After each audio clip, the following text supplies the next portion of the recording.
갈망하고 소망하는 그러한 은혜가 되어지는 역사들이 나타나게 하여 주시옵소서.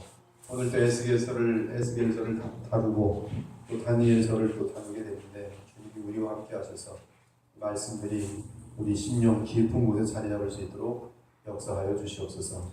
감사드리며 살아계신 우리 주 예수 그리스도 이름으로 기도합니다. 아멘. 지난주에 나눠드린 그 에스겔서 각장 요약을 48장까지 있는데 가능한 한은 빨리 하고 그리고 다니엘서를 들어가도록 하겠습니다. 지난번에 그 5장까지 했는데 1장부터 뭐 성경을 읽진 않고 그러나 내용을 좀 보도록 하겠습니다.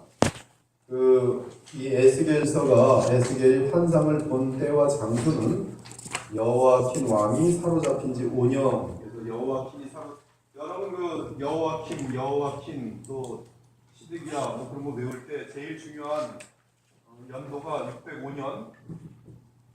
그렇죠? 605년. 제2차 포로고 그 다음에 597년이에요. 7년. 제2차 포로 잡혀간 때인데 그때 그 에스겔이 잡혀가고 그렇죠? 이제 누가 잡혀가요? 다니엘이 잡혀가고 이걸 기억하면 되고 왕은 누구예요? 여호야킨.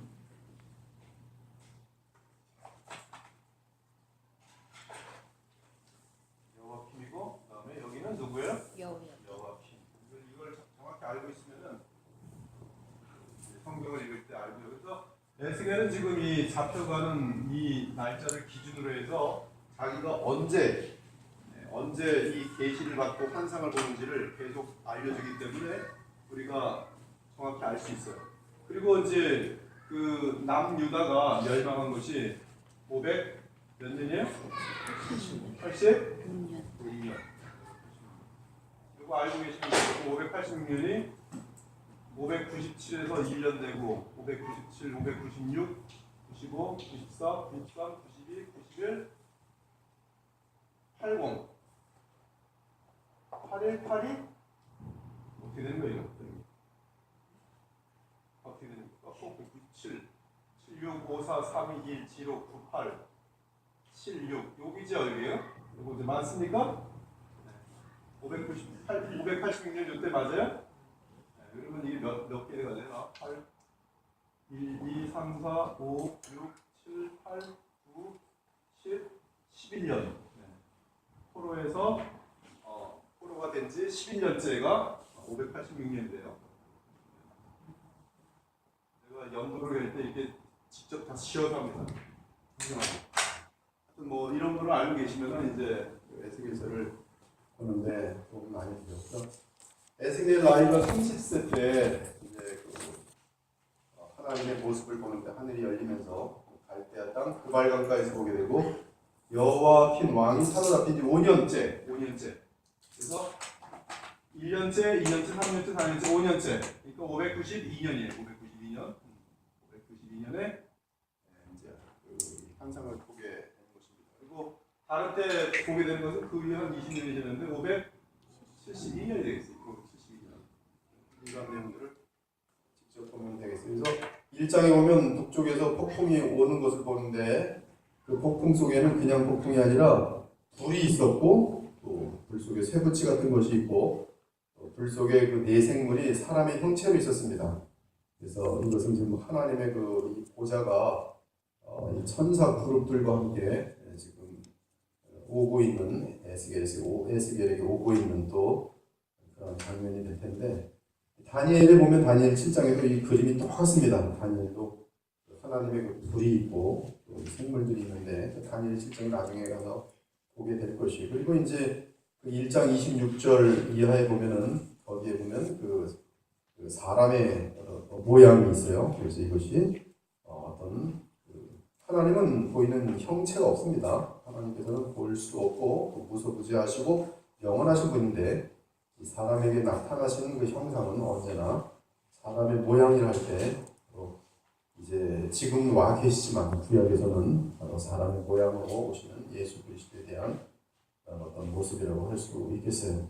그래서 충분히 이 내용을 우리가 다 다뤄줬고요. 지난번에 이 내용은 이제 계시록에서 좀 더 구체적으로 에스겔서 1장 그 에스겔이 보는 그 환상의 모양은 사도 요한이 단모성에서 하늘을 보게 된 그 그림하고 정확하게 같으면서 좀 더 구체적으로 설명을 하고 있는 것을 우리는 지난번에 확인을 했어요. 그래서 이 네 생물은 다름 아닌 네 그룹, 그리고 네 그룹은 계시록에 보니까 8절 같은 데 보면은 네 생물이 정확히 나오고 그것은 바로 지금 그 그룹인 사실을 정확히 설명하고 있습니다. 그래서 이 네 생물들은 바로 그룹인 사실, 보좌 앞에 있는 그룹인 사실을 볼 수가 있는 것이죠. 그 다음에 2장에 보면 그러면 그 에스겔은 이 하나님 앞에서 하나님이 오셔서 무슨 말씀을 하는가? 심판을 선포하라. 심판을 선포하라. 지금 이 남유다를 향해서 심판을 선포할 수밖에 없는 것이, 왜냐하면 그들은 도를 지나칠 정도로 패역한, 패역이라는 건 제일 크게 이제 하나님을 유일하게 섬기지 않고 우상 숭배를 하는 간음죄. 이 에스겔은 굉장히 적나라합니다. 여러분들이 젊은 사람들이 있다 보면 이게 도대체 이렇게 너무나 적나라해서 아주 그냥 너무나 굉장히 어떤 표현 같은 것들이나 이런 것들이 굉장히 강합니다. 성적인 표현들이 굉장히 강해요.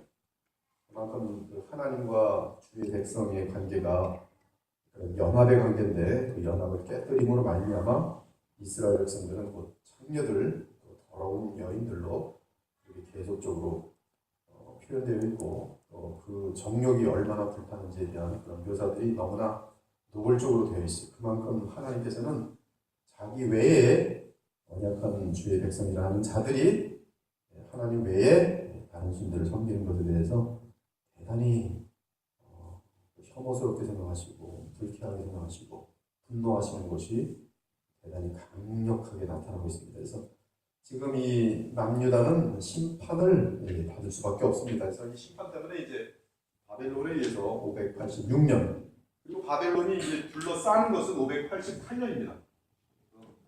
2년 동안, 횟수로는 3년 동안. 그때가 언제냐면 바로 그때가 되겠죠. 588년이 되는데, 그때가 이제 바벨론을 둘러싸는 포로가 되는. 그리고 지금 이 환상을 받고 있는 때가 5년이니까 1, 2, 3, 4, 5, 지금 592년이에요. 592년에 환상을 받고, 그렇죠? 포로가 되는 때가 588년이니까 지금 이 환상을 받은 지 4년 후에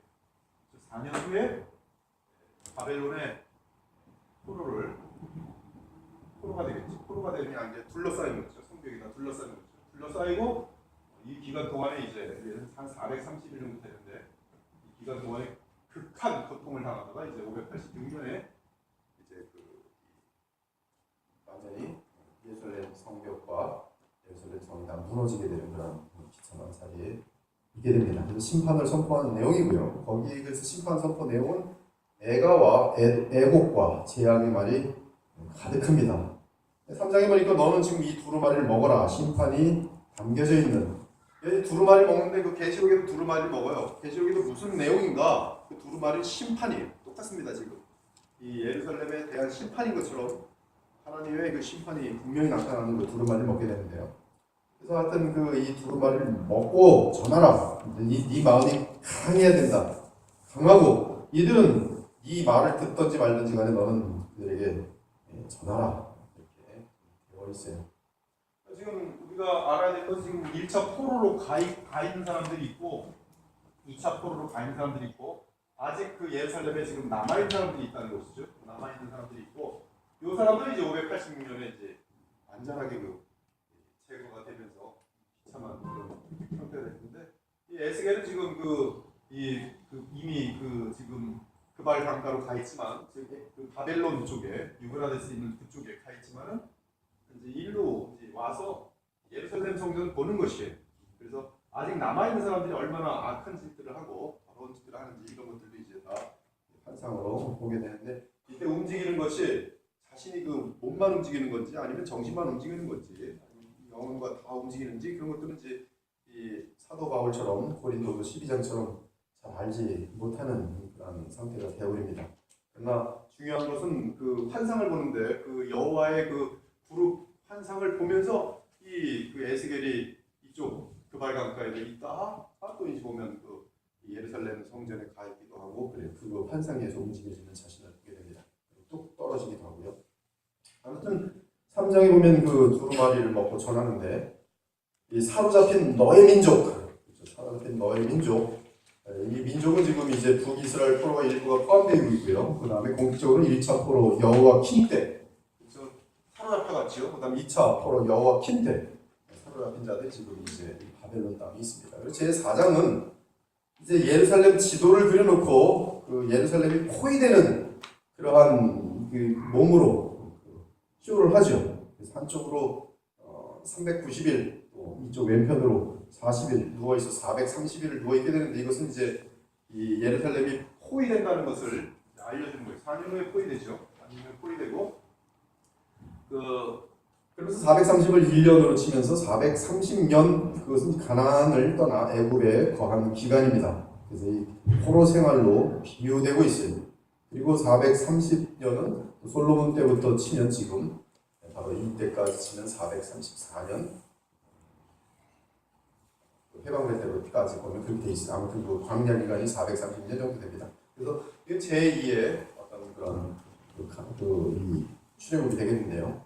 에스겔서 4장 16절과 17절에 보면 그때 어떤 일이 생기는가? 성전은 지금 포로가 돼 있으니까 자꾸 포로라 그런다. 포위가 돼 있으니까 이제 양식이 끊어지고 그렇죠?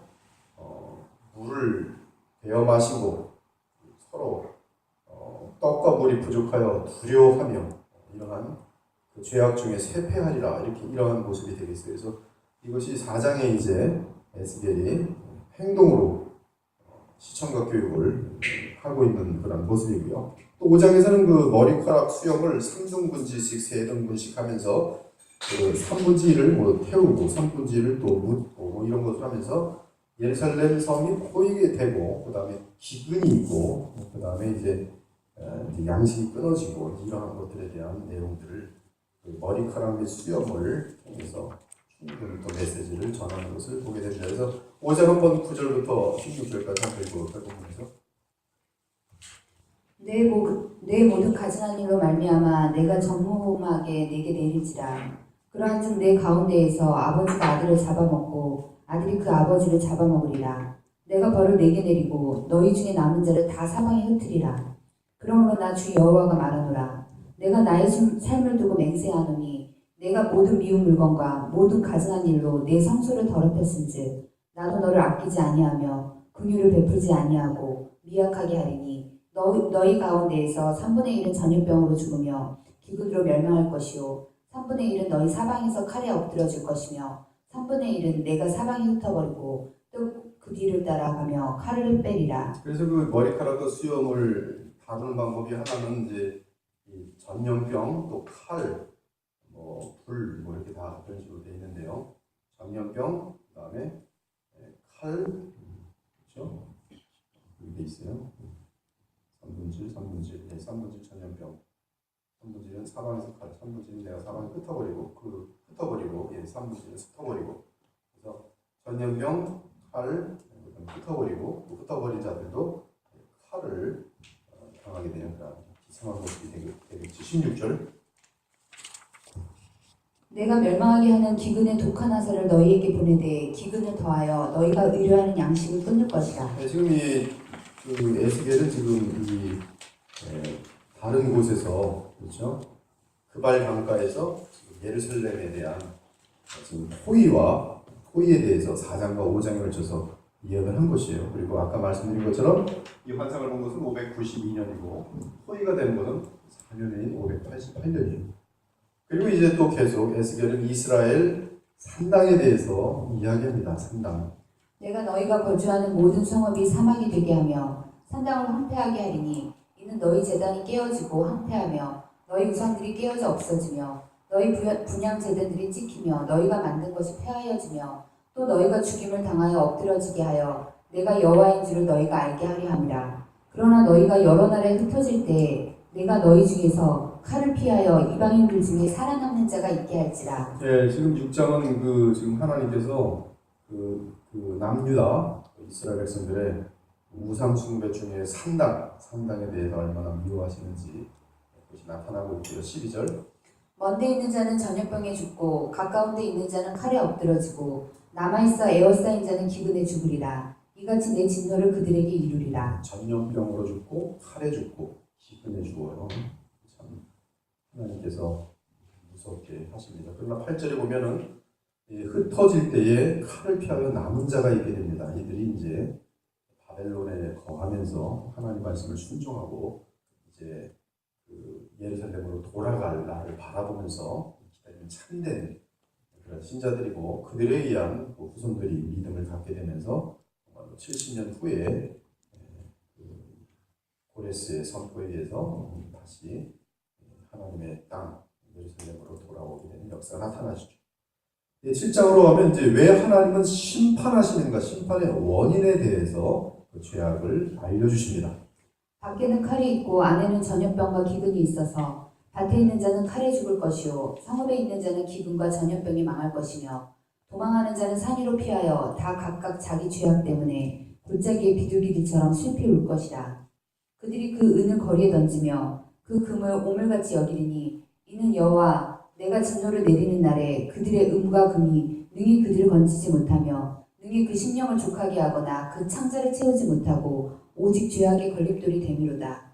그들이 그 화려한 장식으로 말미암아 교만을 품었고 또 그것으로 가증한 우상과 미운 물건을 만들었은즉 내가 그것을 그들에게 오물이 되게 하리라. 왕은 외통하고 고관은 놀람을 온 입듯하며 주민의 손은 떨리리라. 내가 그 행위대로 그들에게 갚고 그 죄악대로 그들을 심판하리니 내가 여호와인 줄을 그들이 알리라. 심판의 내용을 잘 요약해 보면 두 가지로 나타나는데요. 하나는 축척이에요. 축척. 끝없이 모든 재산들을 다 자기 것으로 만들어놓고, 땅도 끝없이 자기 땅으로 만들고 모든 돈도 자기 것으로 만들어요. 그러면서 죄로 끝없이 확장되는 것이죠. 지금 이 시대에 정확히 맞는 그런 말이에요. 그 다음 하나는 뭐냐면 교만이에요. 교만. 자기가 이제 많이 갖고, 그렇죠? 또 많은 땅이 있으니까 화려해졌고 교만하고. 그리고 그 다음에 우상을 만들죠.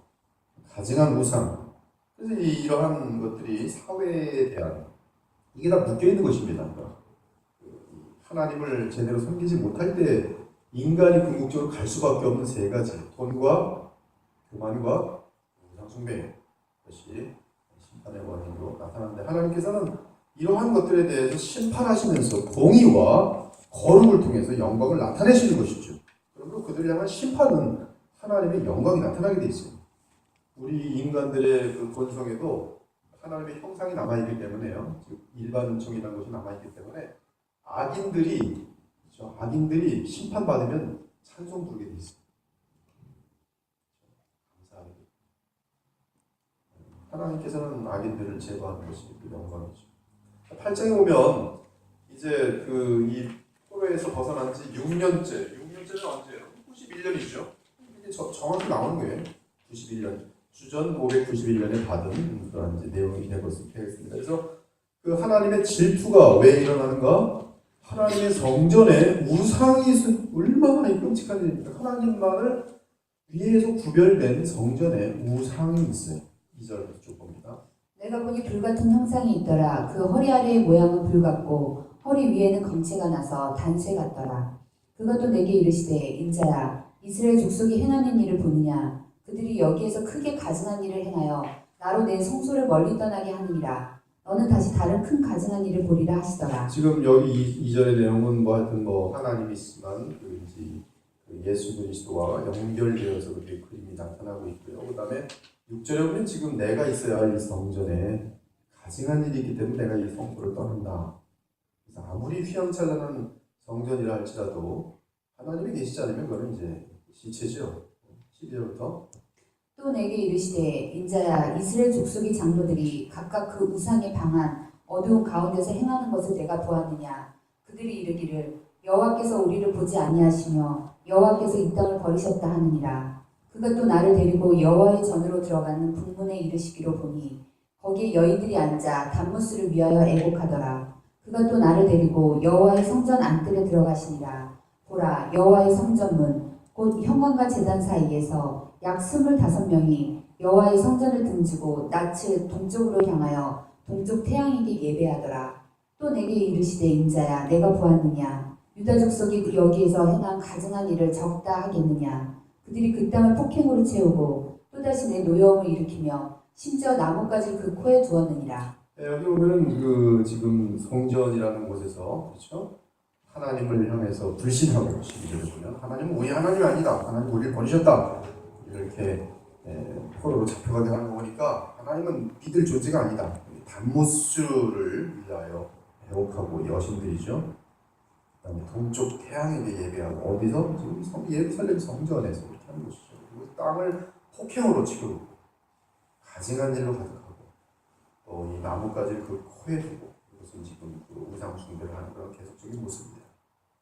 이제 9장에 보면 북문에 찾아온 6사람과 북문 지금 다 예루살렘 성전입니다. 예루살렘 성읍이에요. 성읍에서 우리가 느헤미야 때 다 봤죠. 북문, 동문 막 이렇게 북문에 찾아온 6사람과 모시옷을 입고 글판을 옆구리에 찬 어떤 사람.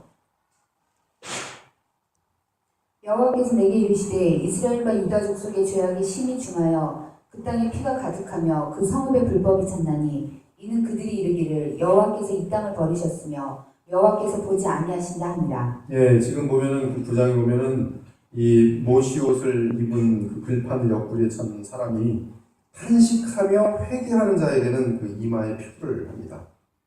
그들은 남은 자들이고 구원받을 자들이. 그렇지만 그 나머지는 이제 성소부터 심판을 하시기 시작해요. 10장에 보니까 이제 하나님의 보좌와 그룹들이 보이고 다시 모시옷을 입은 사람의 모습이 나옵니다.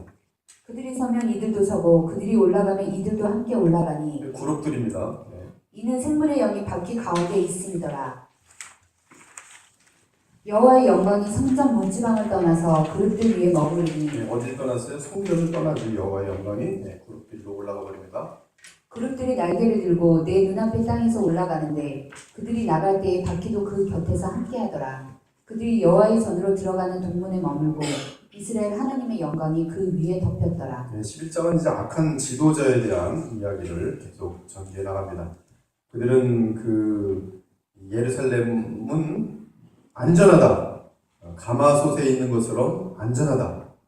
그렇게 얘기를 하면서 그리고 그 가마솥 안에 고기는 안전하다. 이제 그러한 주장을 하게 됩니다. 3절. 그들의 말이 집 건축할 때가 가깝지 아니한즉 이 성읍은 가마가 되고 우리는 고기가 된다 하도다. 그래서 안전하다는 뜻이요. 계속 그것이 악한 지도자들의 말이 걱정하지 마라. 뭐 하나님 우리한테 뭐 어떻게 하시겠냐. 뭐 성전이 또 여기 있는데 걱정들 하지 마라. 23절. 여호와의 영광이 성읍 가운데서부터 올라가 성읍 동쪽 산에 머무르고 주의 영이 나를 들어 하나님의 영의 환상 중에 데리고 갈대아에 있는 사로잡힌 자 중에 이르시더니 내가 본 환상이 나를 떠나 올라간지라. 내가 사로잡힌 자에게 여호와께서 내게 보이신 모든 일을 말하니라. 네, 지금 이것을 지금 그 바벨론에 있는 그 지금 같은 유대 포로인들에게 다 말했는데요. 재미난 것은 지금 그 이 예루살렘의 그 성읍을 보는데 처음에는 성전 동문에서 벗어나가시는 여호와 하나님을 보게 되고요. 그 다음에 23절, 11장 23절을 보면 그 다음에 어디로 빠져나갑니까? 성전이 이제 나왔어요. 성전 나온 다음에 어디가 있어요? 성이 있죠. 성. 그렇죠? 성전 밖에는 성이 그 성벽이 있죠. 성읍 동쪽으로 이제 또 빠져나가시는 그런 모습을 보게 됩니다. 그래서 주의 영이 예루살렘 성전에서 동문으로 해서 빠져나가시고 이제 성읍을 떠나시고 그리고 이제 떠나시면 어떤 일이 생겨요? 이제 바벨론이 와서 이제 역사하겠죠. 그리고 에스겔은 이것을 다 본 다음에 다시 포로 지역으로 이제 도착합니다. 그래서 내게 보이신 모든 일들을 그들에게 말하였다. 12장에 보면 이제 포로처럼 이제 행동하는 것을 막 보여줍니다. 이제 아까는 포이고 이제는 포로에 대한 이제 메시지를 전해요. 너희는 이제 포로 될 것이다. 바벨론에 포로 될 것이다. 12장 6절. 캄캄할 때 그들의 목전에서 어깨에 메고 나가며 얼굴을 가리고 땅을 보지 말지어다. 이는 내가 너를 세워 이스라엘 족속에게 징조가 되게 하리라. 네, 지금 이것은 이제 포로가 돼서 수치를 당하고 죄수처럼 끌려다니는 그런 모습에 대한 그것을 미리 지금 보여주는 거예요.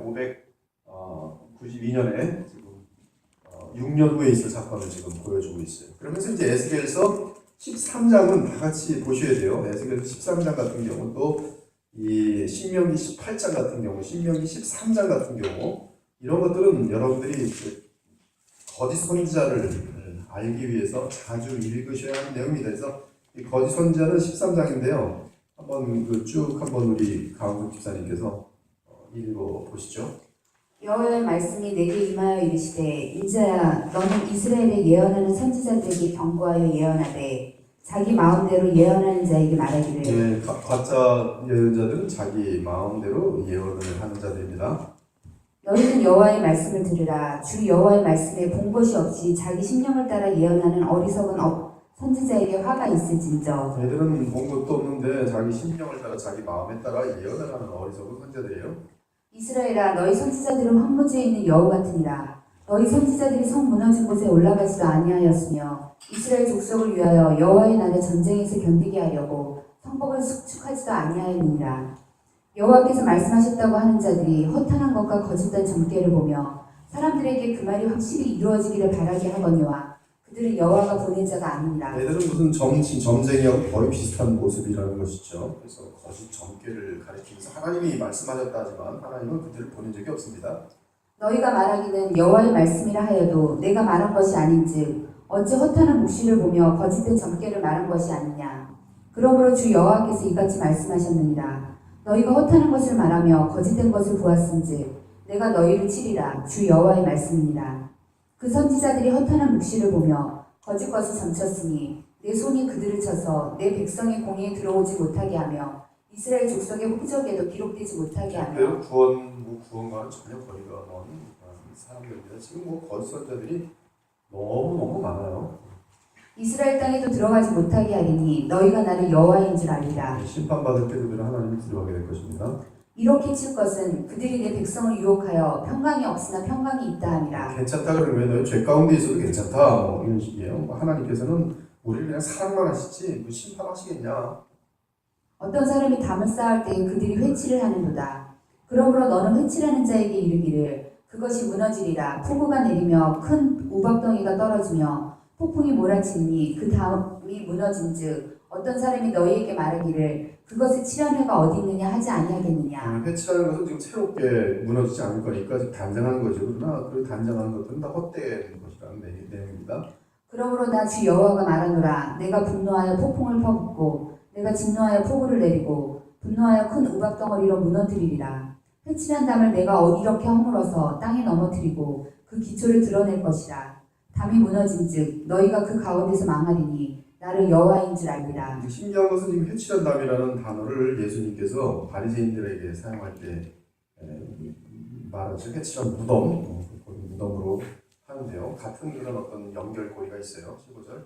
이와 같이 내가 내 노를 담과 회칠한 자에게 모두 이루고 또 너희에게 말하기를 담도 없어지고 칠한 자들도 없어졌다 하리니 이들은 예루살렘에 대하여 예언하기를 평강이 없으나 평강의 묵시를 보았다 하는 이스라엘 선지자들이니라. 주 여호와의 말씀이니라.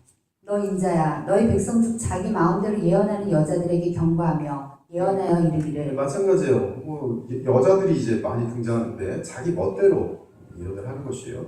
하나님 말씀하고 상관없이 자기 멋대로 꿈꾼 걸 예언하고 하나님 말씀하셨다면서 예언하는 거예요.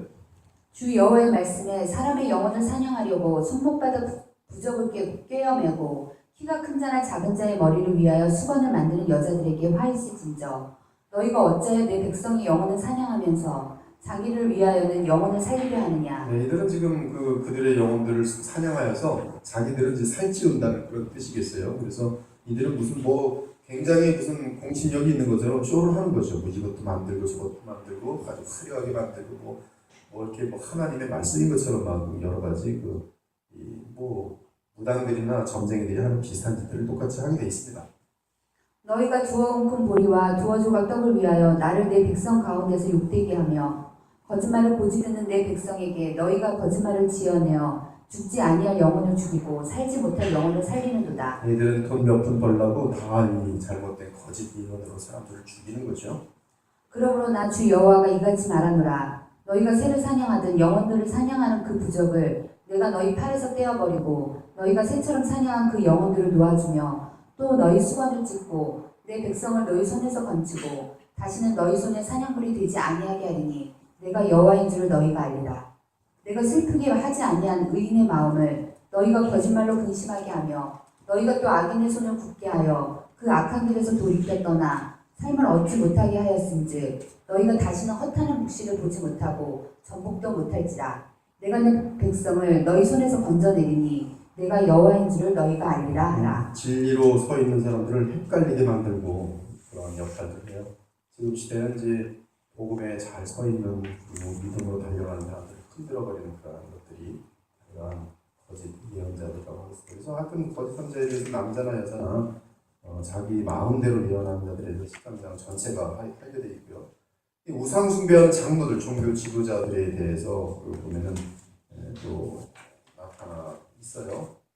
이 사람들이 자기 우상을 마음에 부리며 죄악의 걸림돌을 자기 앞에 두었으니 그들이 내게 묻기를 내가 조금인들 용납하랴. 주 여호와께서 이같이 이르시되 내가 나의 네 가지 중한 벌 곧 칼과 기근과 사나운 짐승과 전염병을 예루살렘에 함께 내려 사람과 짐승을 그 중에서 끊으리니 그 해가 더욱 심하지 아니하겠느냐. 그러나 그 가운데서 피하는 자가 남아있어 끌려 나오리니 곧 자녀들이라. 그들이 너희에게로 나아오리니 너희가 그 행동과 소행을 보면 내가 예루살렘에 내린 죄야 곧 그 내린 모든 일에 대하여 너희가 위로를 받을 것이다. 15장에 보면 포도나무 이야기가 있고요. 포도나무가 쓸모없는 것들인데 이제 불에까지 타게 될 경우 더더욱 아무 쓸모가 없다는 그런 내용이 되겠어요. 그래서 이것이 유다 백성에 대한 운명인 것을 보여주고 있는 내용이고요. 16장은 이 이스라엘이 하나님과 언약을 맺은 그러한 아내와 같은 그러한 존재인데 이스라엘은 계속적으로 하나님과의 언약을 깨뜨리고 애굽, 아수르, 바벨론과 음행을 합니다. 즉 하나님을 의지하기보다는 애굽을 의지하거나 아수르를 의지하거나 바벨론을 의지하는 거예요. 그래서 지금 이것은 지금 이 북이스라엘 남유다가 가장 많이 의지했던 세계의 그 제국인데요. 하나님 앞에서 그들은 이러한 세 제국을 의지하면서 거기 가서 이제 애굽의 모든 종류의 그 더러운 우상들을 다 배우는 거고 아수르에 가서 또 다 배우는 것이고 바벨론 얼마나 우상신들이 많습니까? 그 우상신들을 다 갖고 오는 거예요. 여러분 캐톨릭에 보면은 굉장히 뭐 장식들이 많죠. 하는 일들이 많죠. 그다음 다 그 바벨론에서 건너온 곳입니다. 굉장히 많아요. 14절부터 33절까지. 내 화려함으로 말미암아 내 명성이 이방인 중에 퍼졌음은 내가 내게 입힌 영화로 내 화려함에 온전함이라. 나 주 여호와의 말이니라. 그러나 내가 내 화려함을 믿고 내 명성을 가지고 행음하되 지나가는 모든 자와 더불어 음란을 많이 행함으로 내 몸이 그들의 것이 되도다. 이들은 지금 뭐 하나님께서 금한 것을 가지고 오히려 자기의 몸을 던지면서 그들을 찾아다니는 그런 모습이 되겠어요. 또 내가 나를 위하여 낳은 내 자녀를 그들에게 데리고 가서 드려 제물로 삼아 불살랐느니라. 얼마나 무섭습니까? 하나님 백성인데 자기 자녀를 몰렉 종교 그런 데 가서 아들을 바치는 것이죠. 내가 내 음행을 작은 일로 여겨서 나의 자녀들을 죽여 우상에게 넘겨 불 가운데로 지나가게 하였느냐. 내가 어렸을 때 벌거벗은 몸이었으며 피투성이가 되어서 발짓하던 것을 기억하지 아니하고 내가 모든 가증한 일과 음란을 행하였느니라. 하나님께서 이 벌거벗고 버려진 이 갓난아이를 살려서 키웠더니 이제는 자라나서 모든 가증한 일들과 음란을 행하고 심지어 거기서 태어난 아이들까지도 이방신들에게 바치면서 불 가운데를 지나가게 하고 있으니 하나님께서 얼마나 분노하겠느냐. 23절. 사람들은 모든 창기에게 선물을 주거늘 오직 너는 내 모든 정든 자에게 선물을 주며 값을 주어서 사방에서 와서 너와 행음하게 하는도다. 네, 이는 너희들이 스스로 창짓을 하면서 돈 주고 창짓을 한다. 이렇게 되어 있어요. 이에 대한 심판은 이스라엘은 가나안 족속을 닮았다, 사마리아를 닮았다, 소돔을 닮았다, 닮게 만든 굉장히 무서운 내용이에요, 여러분들. 이 우상을 섬기면은 세상을 따라가면은 닮아요. 예수님만 사랑하면 예수님을 닮습니다. 애굽을 사랑하면 애굽 닮고 아수르 사랑하면 아수르 닮고 바벨론 사랑하면 바벨론 닮게 돼 있어요. 16장 43절. 내가 어렸을 때를 기억하지 아니하고 이 모든 일로 나를 분노하게 하였은즉 내가 내 행위로 내 머리에 부응하리니 내가 이 음란과 내 모든 가증한 일을 다시는 행하지 아니하리라. 주 여호와의 말씀입니다. 하나님께서는 지금 이러한 분통 터지는 정말 창녀와 같은 이스라엘 향해서 영원히 버리시는가? 버리지 않아요. 그렇지 않고 회복할 길을 만들어 줍니다. 그것은 영원한 언약을 다시 세워서 하나님께서는 이 영원한 언약 가운데 그들을 오직 은혜로 용서하고 회복할 것이 그 같이 이 하나님의 그 고통스러운 마음과 함께 나타나는 하나님의 그 안타까운 그들 돌아오게 하려는 그런 메시지가 담겨 있어요. 이것이 지금 십자가로 나중에 나타나죠. 60절부터 63절. 그러나 내가 너희 어렸을 때 너와 세운 언약을 기억하고 너와 영원한 언약을 세우리라. 내가 내 형과 아우를 접대할 때 내 행위를 기억하고 부끄러워할 것이라. 내가 그들을 내게 딸로 주려니와 내 언약으로 말미암음이 아니니라. 내가 내게 내 언약을 세워 내가 여호와인 줄을 내가 알게 하리니 이는 내가 내 모든 행한 일을 용서한 후에 내가 기억하고 놀라고 부끄러워서 다시는 입을 열지 못하게 하려 함이니라. 주 여호와의 말씀입니다. 죄 가운데 있는데 하나님께서 만약에 우리를 버리셔서 영원히 멸망하면은 그걸로 끝이죠. 근데 하나님은 어떤 분이시냐면 내가 죄 가운데 있고 심판을 받게 하시는데 생명을 살려두시고 회복을 시켜주세요. 회복시켜서 다시 하나님과 정상적인 관계라든지 정상적인 아내처럼 온전한 관계가 되면 자신이 과거에 바람피웠던, 그렇죠? 애국과 바람피고 아수르와 바람피고 바벨론과 바람피웠던 것은 너무나 창피한 것을 느끼게 해요. 하나님의 진정한 사랑을 알게 되면서 27장은 계속 지금 언약에 대한 내용이 그러면서 16장에 들어오는데 17장은 이 바벨론이 지금 이들과 언약을 해서 그 이스라엘 백성들을 데려갑니다. 근데 이스라엘 백성들은 이 바벨론 독수리를 언약을 저버리고 애국 독수리에게 또 가버리는 거예요. 그랬더니 그들은 바벨론 독수리가 그럼 가만두겠느냐? 멸망시킨다. 똑같은 거예요. 너희가 나와 함께 언약을 했는데 언약을 깨뜨렸어요. 하나님 너희를 그냥 두겠느냐? 바벨론처럼 너희를 공격할 수밖에 없다. 그것이 이제 17장의 내용인 것이 바벨론과의 언약을 깨뜨린 뿌리가 뽑힌다. 그러므로 하나님과의 언약 파기가 유다의 뿌리가 뽑히는 근본 원인인 것을 알려주고 있습니다. 에스겔 17장 19절.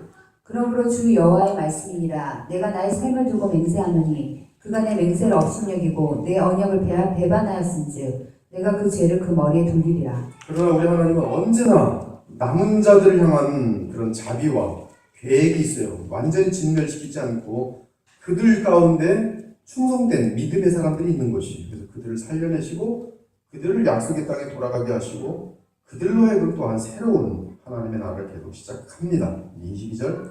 주 여호와께서 이같이 말씀하시되 내가 백향목 꼭대기에서 높은 가지를 꺾어다가 심으리라. 내가 그 높은 세 가지 끝에 연한 가지를 꺾어 높고 우뚝 솟은 산에 심되 이스라엘 높은 산에 심으리니 그 가지가 무성하고 열매를 맺어서 아름다운 백향목이 될 것이요 각종 새가 그 아래에 깃들이며 그 가지 그늘에 살리라. 들의 모든 나무가 나 여호와는 높은 나무를 낮추고 낮은 나무를 높이며 푸른 나무를 말리고 마른 나무를 무성하게 하는 줄 알리라. 나 여호와는 말하고 이루느니라 하라. 연약하였지만 하나님을 향하여 충성한 자들을 주님께서 높이시고 그들을 살려내시고 영원토록 영화롭게 하시는 하나님의 자비가 나타나는 것을 보여줍니다. 18장은 이제 하나님의 심판은 공의하신 심판이고요. 그렇지만 회개의 기회를 항상 같이 마련해주고 있어요. 주 여호와의 말씀이니라. 내가 어찌 악인이 죽는 것을 조금인들 기뻐하랴. 그가 돌이켜 그 길에서 떠나 사는 것을 어찌 기뻐하지 아니하겠느냐. 주 여호와의 말씀이니라. 이스라엘 족속아 내가 너희 각 사람이 행한 대로 심판할지라. 너희는 돌이켜 회개하고 모든 죄에서 떠날지어다. 그리한즉 그것이 너희에게 죄악의 걸림돌이 되지 아니하리라. 너희는 너희가 범한 모든 죄악을 버리고 마음과 영을 새롭게 할지어다. 이스라엘 족속아 너희가 어찌하여 죽고자 하느냐. 주 여호와의 말씀이니라. 죽을 자가 죽는 것도 내가 기뻐하지 아니하노니 너희는 스스로 돌이키고 살지니라. 회개하고 살기를 바란다.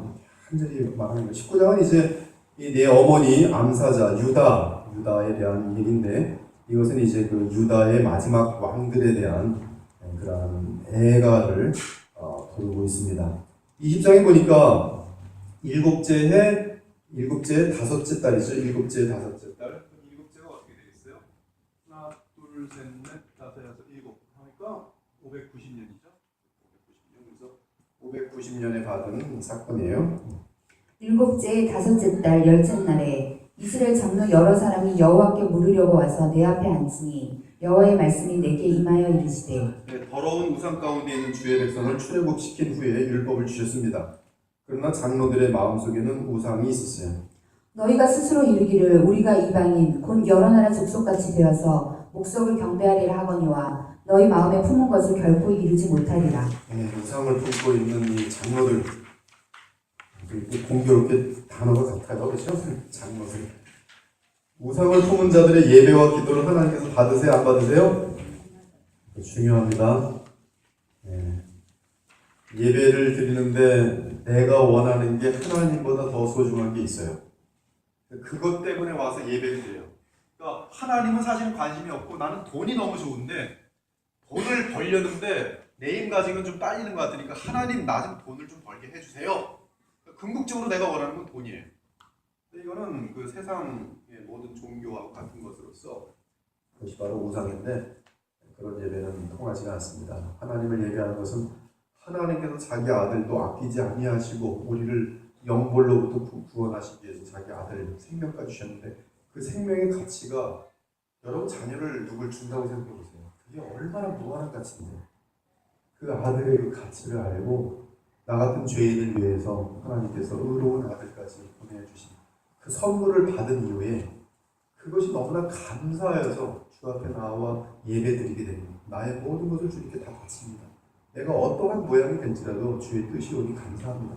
이것이 예배의 진정한 정신이지 내 우상을 더 많이 얻기 위해서 남들보다 더 많은 땅을 얻고 더 많은 착취를 하기 위해서 하나님께 나온다면 그것은 우상을 품고 하나님께 예배드리는 것이고 하나님께 용납되지가 않아요. 그러므로 하나님께서는 우상을 섬기는 장로들에게 광야에서 심판한 후에 데려오실 것이에요. 능한 손과 편팔로 분노를 쏟아 너희를 여러 나라에서 나오게 하며 너희의 흩어진 여러 지방에서 모아내고 너희를 인도하여 여러 나라 광야에 이르러 거기에서 너희를 대면하여 심판하되 내가 애굽 땅 광야에서 너희 조상들을 심판한 것 같이 너희를 심판하리라. 심판한 다음에 이제 그들을 다시 모으는 것이죠. 그래서 애굽에서도 보면은 이 심판을 받아서 그렇죠? 광야로 나가서 다시 그 가나안으로 들어오는 것처럼 바벨론 포로들도 광야를 지나서 다시 가나안으로 들어오게 됩니다. 그래서 내가 내 손을 들어 너희 조상들에게 주기로 맹세한 땅 곧 이스라엘 땅으로 너희를 인도하여 드릴 때에 너희는 내가 여호와인 줄 알고 거기에서 너희의 길과 스스로 더럽힌 모든 행위를 기억하고 이미 행한 모든 악으로 말미암아 스스로 미워하리라. 이스라엘 족속아 내가 너희 악한 길과 더러운 행위대로 하지 아니하고 내 이름을 위하여 행한 후에야 내가 여호와인 줄 너희가 알리라. 주 여호와의 말씀입니다. 우리가 여호와인 줄 알 때는 감사와 눈물밖에 없어요. 감사밖에 없습니다.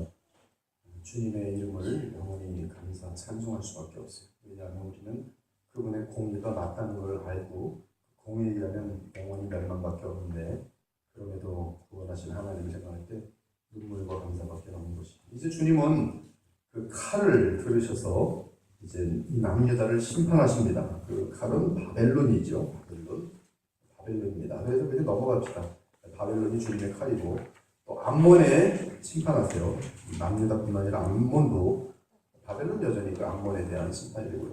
그러면 22장에 보면 또 예루살렘의 죄악이 잘 설명됩니다. 예루살렘의 죄악.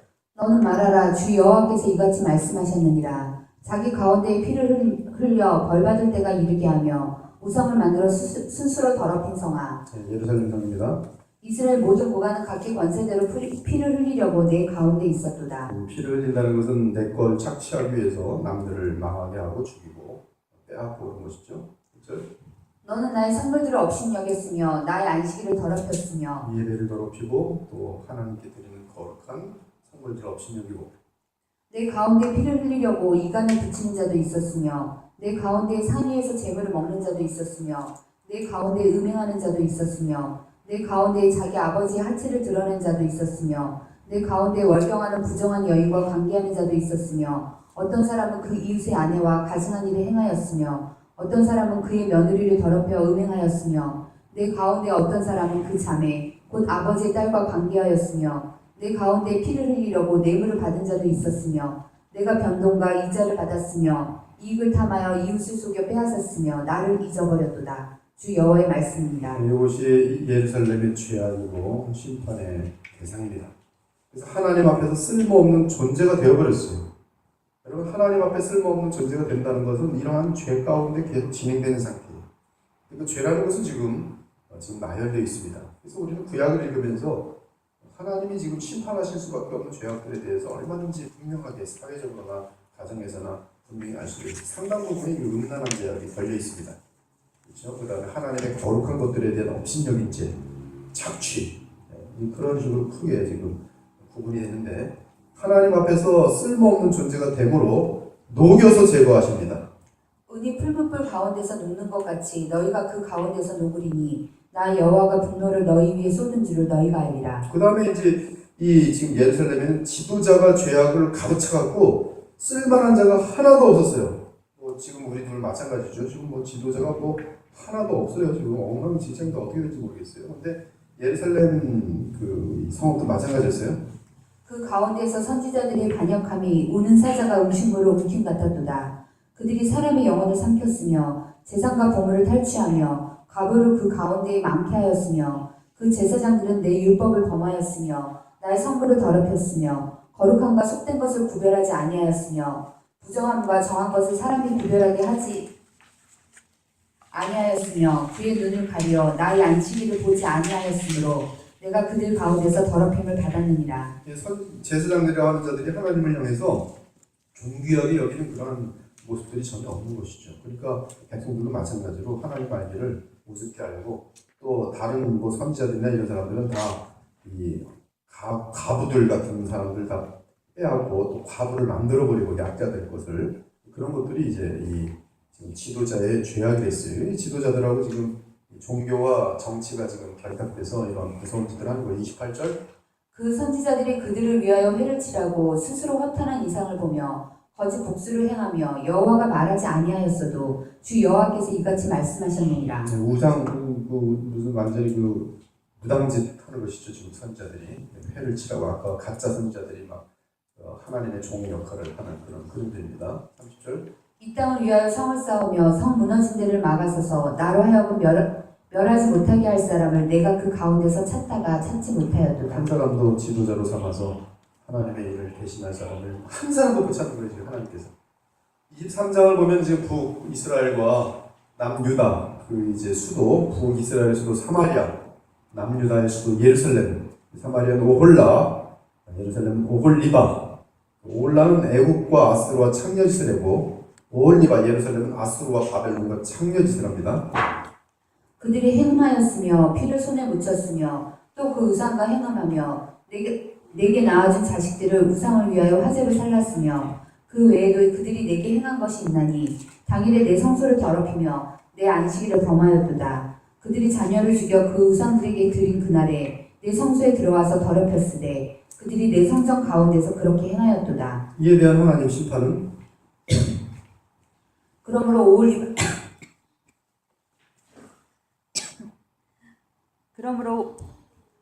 오올리바야 주 여호와께서 이같이 말씀하셨느니라. 나는 내가 사랑하다가 싫어하던 자들을 충동하여 그들이 사방에서 와서 너를 치게 하리니. 이것은 뭐냐면 사랑하다가 싫어하던 자들은 지금 바로 애국과 아수르와 바벨론입니다. 그들은 이 창녀짓이라는 사마리아와 예루살렘을 좋아했지만 바뀌는 것 같을 때 이제 그들이 충동해서 그들을 치게 만드십니다. 이것이 하나님의 방법이에요. 다 원수가 되게 만들게 돼 있습니다. 그들은 바벨론 사람과 갈대아 모든 무리, 부곡과 소아와 고아 사람과 또 그와 함께한 모든 아수르 사람, 곧 준수한 청년이며 다 고관의 감독이며 귀인과 유명한 자여 다 말타는 자들이라. 이들이 와서 이제 이 사마리아와 예루살렘을 다 쓸어버린 그런 것이죠. 목적은 이같이 내가 이 땅에서 음란을 그치게 한즉 모든 여인이 정신이 깨어 너희 음행을 본받지 아니하리라. 24장 보면은 이제 9년인데요. 9년이면 이제 9년이면 588년이죠. 588년이면 바로 뭐가 있는 거예요? 실질적인 포위가 있는 것이죠. 포위. 바벨론의 포위가 시작되는 해입니다. 그때 이제 에스겔이 또 하나님으로부터 계시를 받게 되는데 음행은 우상과 연결되어 있고요. 쉽게 해결되지 않는 끈질긴 죄성인 것을 13절에 알려주고 있어요. 이것은 지금 여러분에게도 마찬가지입니다. 이 우상과 음행은 연결되어 있고요. 그것은 쉽게 해결되지 않아요. 계속 너희 더러운 것들 중에 음란이 그 하나이니라. 내가 너를 깨끗하게 하나 내가 깨끗하여지지 아니하니 내가 내게 향한 분노를 풀기 전에는 내 더러움이 다시 깨끗하여지지 아니하리라. 그래서 하나님은 이들의 이 해결되지 않는 이 지독한 끈질긴 죄성에 대해서 가마가 빈 후에는 숯불 위에 쏟아 뜨겁게 하며 그 가마의 돛을 달궈서 그 속에 더러운 것을 녹게 하여 녹이 소멸되게 하리라. 그 정도로 하나님께서 이 불로 태우는 수밖에 없다는 사실을 알려주고 있습니다. 그 다음에 이제 24장에서는 에스겔의 아내가 죽는데 슬퍼하지 말라 그래요. 하나님께서. 그래서 에스겔이 자기 아내가 죽었는데 애도도 못합니다. 이것은 하나님의 아내인 예루살렘이 완전히 파괴될 것인데 슬픔과 애도 표현조차 못합니다. 그렇게 되면 바벨론 사람들이 죽여버려요. 어디 건방지게 우리가 정복했는데 슬퍼해 네 남편을 향해서 그럴 가능성이 다 제거됩니다. 그러한 이들에 대한 예표를 하기 위해서 에스겔의 아내가 죽어요. 그리고 에스겔은 슬퍼하지 못합니다. 25장은 주변 나라들에 대한 예언인데요. 암몬은 주전 580년에 바벨론 침공으로 멸망하고요. 모압도 마찬가지고 에돔은 이두메인이 되는데 나중에 주전 164년 마카비 시대에 이스라엘에게 점령됩니다. 26장은 11째 해 여호와의 말씀이 내게 임합니다. 11번째 해는 1, 2, 3, 4, 5, 6, 7, 8, 9, 10, 9, 10, 11. 11번째는 586년이죠. 그래서 정확하게 그 예루살렘이 함락되던 해예요. 그래서 그때는 그때 받은 말씀은 586년에 받은 것인데 이제 500두로에 대한 건데 572년에 572년이면 몇 년입니까? 14년 후에 바벨론 느부갓네살이 두로를 13년에 걸친 공격을 할 것입니다. 그리고 두로는 주전 333년 알렉산더에 의해 멸망할 것이에요. 그런데 이 두로는 에스겔에게 지금 그 예루살렘이 함락되던 해에 특이하게 두로에 대한 그 예언을 봤는데 두로는 굉장히 교만하고 스스로 신이라 하는 그런 마귀로 연결되어지는 그래서 에스겔서 28장은 두로에 대한 애가를 하다가 이 두로에게서 마귀를 정확히 봅니다. 사탄을 봅니다. 그래서 사탄에 대한 그런 내용들을 계속 전개시켜 나갑니다. 27장부터 볼까요? 그들이 통곡할 때 너를 위하여 슬픈 노래를 불러 애도하여 말하기를 두로와 같이 바다 가운데서 적막한 자가 누구 있고 내 물품을 바다로 실어낼 때 내가 여러 백성을 풍족하게 하였으며 내 재물과 무역품이 많으므로 세상 왕들을 풍부하게 하였었도다. 지금 이 내용은 정확하게 그 계시록 17장, 18장과 겹칩니다. 거기 보면 상가들, 바다를 통해서 무역하는 이 상고들이 슬피 울면서 바벨론 성이 무너지는 걸 보면 눈물 흘리는 그런 장면인데 여기 지금 두로가 바다에서 큰 돈을 벌고 있는 그러한 그림을 보여주고 있어요. 그리고 그러나 이제 망하는 그런 그림이죠. 34절. 내가 바다 깊은 데에서 파산한 때에 내 무역품과 내 승객이 다 빠졌으며 27장은 그래서 이 두로에 대한 어떤 운명을 또 모습을 보여주는데 갑자기 28장으로 가면 이 두로에게서 마치 그 어떤 그 사탄의 어떤 그 영을 정확히 보게 됩니다. 또 여호와의 말씀이 내게 임하여 이르시되 인자야 너는 두로와 왕에게 이르기를 주 여호와께서 이같이 말씀하시되 내 마음이 교만하여 말하기를 나는 신이라 내가 하나님의 자리 곧 바다 가운데 앉아있다 하도다. 내 마음이 하나님의 마음 같은 차일지라도 너는 사람이요 신이 아니거든. 여기 보면 두로 왕에 대한 분명한 예언입니다. 두로 왕에 대한 얘기예요. 근데 두로 왕의 마음속에는 자기가 신이라고 착각할 정도의 자리까지 올라가요. 근데 그 신이라고 착각하는 그 영에 대해서 볼 때 저는 놀랍게도 지금 그 사탄의 그런 모습들인 것을 성경은 정확하게 계시하여 주고 있어요. 그래서 28장을 이사야 14장 또 에스겔서 28장은 이 사탄의 모습에 대한 아주 굉장히 적나라한 구체적인 내용이 담겨 있습니다. 그러나 그의 종국은 19절이에요. 만민 중에 너를 아는 자가 너로 말미암아 다 놀랄 것이며 내가 공포의 대상이 되고 내가 영원히 다시 잊지 못하리로다 하셨다 하라. 그 다음에 시돈에 대한 예언은 전염병과 칼로 망할 것이고 이스라엘은 열방 나라들 심판하신 후에 하나님께서 이스라엘 다시 모을 것이다 이렇게 말합니다. 에스겔서 28장 25절. 주 여호와께서 이같이 말씀하셨느니라 내가 여러 민족 가운데 흩어져 있는 이스라엘 족속을 모으고 그들로 말미암아 여러 나라의 눈앞에서 내 거룩함을 나타낼 때에 그들이 고국당 곧 내종 야곱에게 준 땅에 거주할지라. 이것은 1차적으로 느헤미야 때 다 돌아오는 것으로 이제 그 예언이 성취되지만 그러나 사실은 여기에 대한 궁극적인 그 성취는 지금 열방으로부터 이제 하나님의 나라로 들어가는 그런 지금 이 시대, 그리고 결국 예수 그리스도께서 오실 때 그의 품 안에 택한 모든 하나님 이스라엘, 참 이스라엘이죠. 참 이스라엘 다 모여지는 것이 궁극적인 그런 완성의 예언이 되겠어요. 그래서 구약은 항상 이 중복적인 시대적인 역사적인 일차적인 예언이 있고 거기에 담겨있는 영적인 교훈이 있고 그리고 그 영적인 교훈을 넘어선 예수 그리스도의 재림과 함께하는 영원한 그런 그 성취가 항상 담겨 있어요. 29장은 애굽에 대한 예언인데요.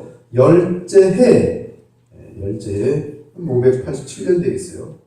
세상 열방이 하나님의 백성을 어떻게 대하였는지 따라 심판을 받는 것을 우리가 알 수 있습니다. 그래서 애굽이 이 하나님의 백성들을 아주 괴롭게 했는데 그 애굽에 대해서 이제 예언이 되어 있어요. 내가 갈고리로 내 아가미를 깨고 너희 강의 고기가 내 비닐에 붙게 하고 내 비닐에 붙은 강의 모든 고기와 함께 너를 너희 강들 가운데서 끌어내고 그들이 너를 손으로 잡은즉 내가 부러져서 그들의 모든 어깨를 찢었고 그들이 너를 의지한즉 내가 부러져서 그들의 모든 허리가 흔들리게 하였느니라. 네, 이 애굽이 내 백성들을 이렇게 괴롭혔은즉 너희도 이제 고통을 당하고 비참하게 된다 그런 내용을 담은 것이고요. 그렇지만 이제 애굽도 40년 후에는 다시 이렇게 안정된 삶으로 돌아오게 되는데 40년 후에 돌아온 애굽은 영광스러운 회복이 아니고 보잘것없는 상태 회복입니다.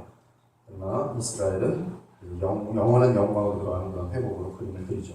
아무튼 이 애굽의 그 영광도 망했다가 일어나는 것도 고레스 왕 때 주전 538년이 되는데 그때 회복되는 것으로 볼 수가 있겠어요. 그러나 회복된 이스라엘에서는 한 뿔이 나옵니다. 에스겔 29장 21절 그날에 나는 이스라엘 족속에게 한 뿔이 돋아나게 하고 나는 또 내가 그들 가운데서 입을 열게 하리니 내가 여호와인 줄을 그들이 알리라.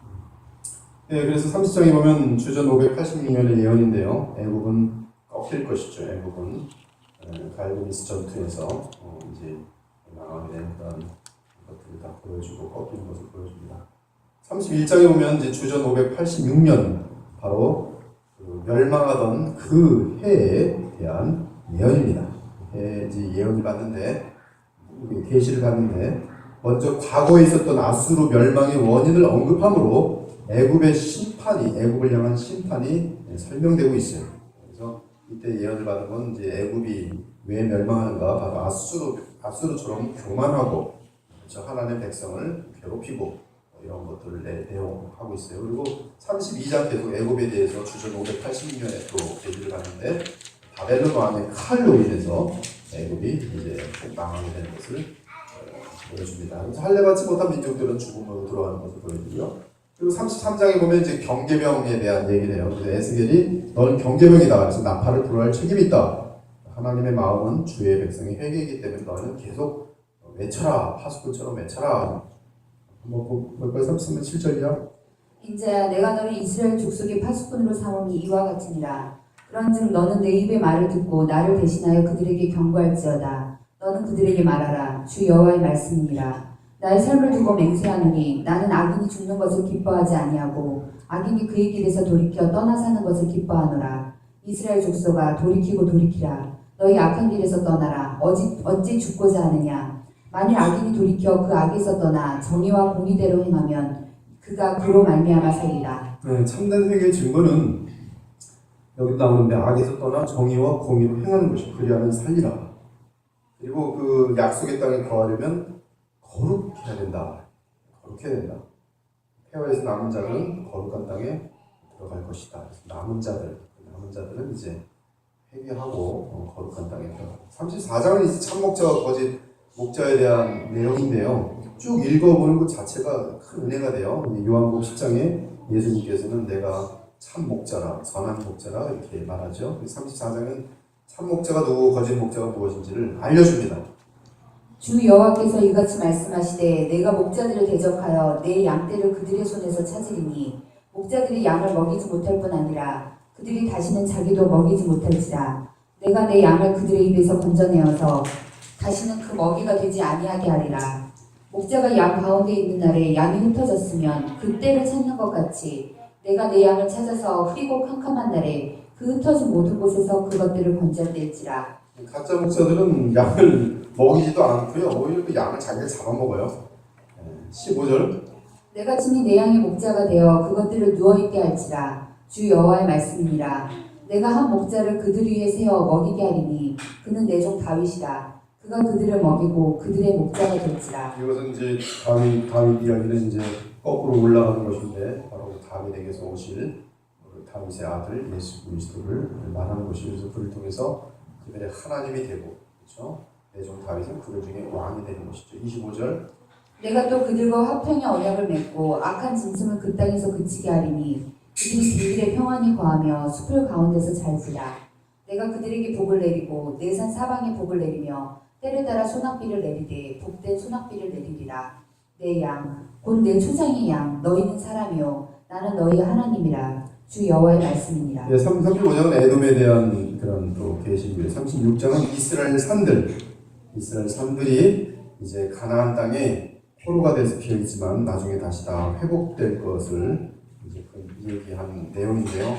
그 회복은 어떻게 되는가? 바로 놀랍게도 하나님께서 그들의 영을 그들의 마음 속에 부으심으로 새 마음을 갖게 하셔서 그들이 이제 회복되는 것입니다. 그래서 이 내용 굉장히 중요하니까 한번 36장 8절 9절 쭉 읽어보겠습니다.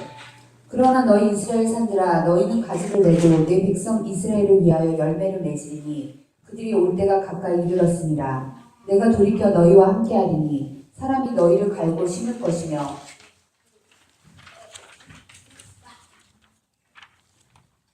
내가 또 사람을 너희 위에 많게 하리니 이들은 이스라엘 온 족속이라. 그들을 성읍들에 거주하게 하며 빈땅에 건축하게 하리라. 그들을 그 행위대로 심판하여 각국에 흩으며 여러 나라에 해쳤더니 그들이 이른바 그 여러 나라에서 내 거룩한 이름이 그들로 말미암아 더러워졌나니 곧 사람들이 그들을 가리켜 이르기를 이들은 여호와의 백성이라도 여호와의 땅에서 떠난 자라 하였습니다. 그러나 이스라엘 족속이 들어간 그 여러 나라에서 더럽힌 내 거룩한 이름을 내가 아꼈노라. 그들이 그 바벨론 같은 데 있으니까 어떻게 이 사람들은 또 하나님을 믿는다는데 하나님을 지켜주지도 않고 포로 기껏해야 노예 생활을 하게 하네. 그 하나님께서 자기 이름을 위해서 이들을 돌아오게 하고 아낄 수밖에 없는 것이죠. 여러 나라 가운데서 더럽혀진 이름 곧 너희가 그들 가운데서 더럽힌 나의 큰 이름을 내가 거룩하게 할지라. 내가 그들의 눈앞에서 너희로 말미암아 나의 거룩함을 나타내리니 내가 여호와인 줄을 여러 나라 사람이 아니라 주 여호와의 말씀이니라. 내가 너희를 여러 나라 가운데서 인도하여 내고 여러 민족 가운데서 모아 데리고 고국 땅에 들어가서 맑은 물을 너희에게 뿌려서 너희로 정결하게 하되 곧 너희 모든 더러운 것에서와 모든 우상 숭배에서 너희를 정결하게 할 것이며 얘들을 돌아오게 하더라도 마음이 만약에 계속 다시 더러운 짓을 하면 하나님도 심판할 수밖에 없어요. 그것이 옛 언약이거든요. 옛 언약에 따르면 이들이 더러워지면 하나님은 그 땅에서 쫓아낼 수밖에 없어요. 쫓아내는 것은 포로가 된 것입니다. 근데 하나님은 더 이상 그러고 싶지 않아요. 거기에 대한 답은 무엇이냐면 이들의 마음을 아예 그냥 깨끗하게 만들어버리는 것이죠. 그래서 고국 땅에 너희들이 돌아오면 이제 너희의 모든 그 우상 숭배나 이런 것을 다 깨끗하게 하겠다. 근데 그 방법은 26절이죠. 또 새 영을 너희 속에 두고 새 마음을 너희에게 주되 너희 육신에서 굳은 마음을 제거하고 부드러운 마음을 줄 것이며 또 내 영을 너희 속에 두어 너희로 내 율례를 행하게 하리니 너희가 내 규례를 지켜 행할지라. 이것은 지금 이제 신약으로 넘어오면 바로 성령으로 거듭나는 것이고 거듭난 사람들이 성령을 따라 행하는 것입니다. 그리스도를 의지할 때 성령께서는 우리 마음속에 임하셔서 우리의 마음을 주관하시고 다스리시면서 우리의 마음을 깨끗하게 하시고 우리로 죄를 미워하게 하시고 싫어하게 하시고 하나님이 기뻐하시는 그러한 삶을 충분히 살아낼 수 있도록 넉넉히 살아낼 수 있도록 그렇게 하시는 것이 복음의 능력이죠. 지금 이 부분이 그래서 복음의 능력으로 연결되고 히브리서 8장 10장에서는 이 내용을 누차 강조하고 있어요. 예수께서는 너희의 마음을 새롭게 하신다. 하나님의 영으로 새롭게 하신다. 그것이 왜 가능한가? 바로 하나님 아들 예수 그리스도께서 우리를 위해 십자가에 죽으셨고 너희에게 성령을 보내시고 대제사장으로서 우리의 죄 문제를 중보하시며 해결해 주시기 때문이다. 28절 내가 너희 조상들에게 준 땅에서 너희가 거주하면서 내 백성이 되고 나는 너희의 하나님이 되리라. 제사 드릴 양 때 곧 예루살렘이 정한 절개 양무리 같이 황폐한 성읍을 사람의 때로 채우리라. 그리한즉 그들이 나를 여호와인 줄 알리라 하셨느니라. 점점 이제 에스겔서에서는 이 심판을 받아 마땅한 유다들을 향해 하나님 백성을 향해서 하나님이 일방적으로 어떤 그 은혜를 베푸실 거에 대한 그런 약속이 계속 선포되고 있어요. 새 언약들이죠. 새 언약으로 이제 실현될 것인데 어떤 일들이 또 발생하는 거예요? 이들은 이제 죽습니다. 아무 십체 같은 존재들이에요. 4절. 또 내게 이르시되 너는 이 모든 뼈에 대하여 대언하여 이르기를 너희 마른 뼈들아 여호와의 말씀을 들을지어다. 주 여호와께서 이 뼈들에게 이같이 말씀하시기를 내가 생기를 너희들에게 들어가게 하리니 너희가 살아나리라. 네, 생기를 그들에게 부어 넣는 것이죠. 그러므로 너는 대언하여 그들에게 이르기를 주 여호와께서 이같이 말씀하시기를 내 백성들아 내가 너희 무덤을 열고 너희로 거기에서 나오게 하고 이스라엘 땅으로 들어가게 하리라. 이스라엘 땅으로 들어가기라. 1차적으로 느헤미야의 그 어떤 뭐 스룹바벨하고 다 들어가는 것이지만 지금 그런 정도의 의미가 아니라 그렇죠? 이스라엘 땅 하나님의 그 어떤 하나님의 그 어떤 영역 그리고 그 하나님의 영역은 마침내 이제 이 땅에 임하게 될 것인데요. 아무튼 그런 어떤 큰 역사가 지금 이렇게 지금 나타나고 있습니다. 이 생기를 불어넣는 것과 연결되는 것은 하나님의 말씀인 것을 보여주고 있습니다. 14절 계속 내가 또 내 영을 너희 속에 두어 너희가 살아나게 하고 내가 또 너희를 너희 고국 땅에 두리니 나 여호와가 이 일을 말하고 이른 줄을 너희가 알리라. 여호와의 이 모든 말씀이라. 것들이 성경 전체를 통해서 볼 때에 너무나 깊은 의미들이 여기에 담겨 있다는 것을 우리는 쉽게 볼 것이에요. 이런 복음의 세계를 모른다면 유대인들은 지금 이러한 에스겔서를 읽을 때도 이 성경의 역사 같은 것을 알 수가 없으니까 도대체 해석이 안 되는 것이죠. 우리는 지금 이런 모든 것들이 바로 신약과 구약이 같이 연결되면서 다 이것이 1차적인 의미와 그러나 1차적으로도 지금 의미가 전달이 안 됩니다. 이것은 지금 1차적으로 받지도 않아요. 그래서 이게 예수 그리스도를 말미암아 그런 예언의 성취가 이어지겠구나라는 것을 발견할 수밖에 없어요. 계속 그 땅 이스라엘 모든 산에서 그들이 한 나라를 이루어서 한 임금이 모두를 다스리게 하리니 그들이 다시는 두 민족이 되지 아니하며 두 나라로 나누이지 아니할지라. 그들이 그 우상들과 가증한 물건과 그 모든 죄악으로 더 이상 자신들을 더럽히지 아니하리라. 내가 그들을 그 범죄한 모든 처소에서 구원하여 정결하게 한즉 그들은 내 백성이 되고 나는 그들의 하나님이 되리라. 성경 전체에서 여러분들이 가장 많이 이렇게 관심을 갖고 봐야 되는 게 바로 이 편이에요. 그들은 내 백성이 되고 나는 그들의 하나님이 되리라. 이게 뭡니까? 흔히 말하는 하나님의 나라, 하나님의 나라, 그리스도의 나라. 사도행전 2장에 보면 나라에 대한 것, 그다음 예수님께서 딱 오시자마자 또 세례 요한도 오자마자 천국이 뭐예요? 하나님의 나라예요. 하나님의 나라 천국입니다. 그렇죠? 하늘 나라, 하나님의 나라예요. 네, 이 하나님의 나라, 그것이 계시록 21장에 보면 결국 하나님의 나라는 마무리예요. 그리고 하나님의 나라는 이제 영원으로 들어가는 것이죠. 그리스도의 나라가 돼서 영원으로 들어가는 것인데요. 이 표현은 여러분들이 창세기부터 보실 때마다 이게 나올 때는 긴장을 하고 보세요. 굉장히 그 성경에서 가장 큰 축을 이루는 것은 십자가하고 하나님의 나라예요. 하나님의 나라 어떻게 들어가는가? 요한복음 3장의 질문이고 십자가를 통해 들어가는 거예요. 거듭남으로 들어가는 거예요. 어떻게 거듭나는가? 십자가 외에는 거듭날 길이 없어요. 십자가에서 내가 죽고 거기서 다시 살아나는 것이죠. 세례와도 연결되고 어딜 들어가는 건가요? 하나님 나라에 들어가는 거예요. 하나님 나라는 무엇인가? 하나님의 통치예요. 내 삶이 거룩할 수밖에 없어요. 하나님의 통치가 내게 새 영을 주고 새 마음을 주기 때문에 예수님을 닮을 수밖에 없고 하나님을 닮을 수밖에 없는 것이죠. 그래서 내 백성이 되고 내 자녀가 되고 나는 그들의 하나님이 되는 것을 자랑스럽게 선포하는 것이죠. 24절 내 종 다윗이 그들의 왕이 되리니 그들 모두에게 한 목자가 있을 것이다. 그들이 내 규례를 준수하고 내 율례를 지켜 행하며 내 성소가 영원토록 그들 가운데 있으리니 내가 이스라엘을 거룩하게 하는 여호와인 줄을 열국에 알리라 하셨다 하라.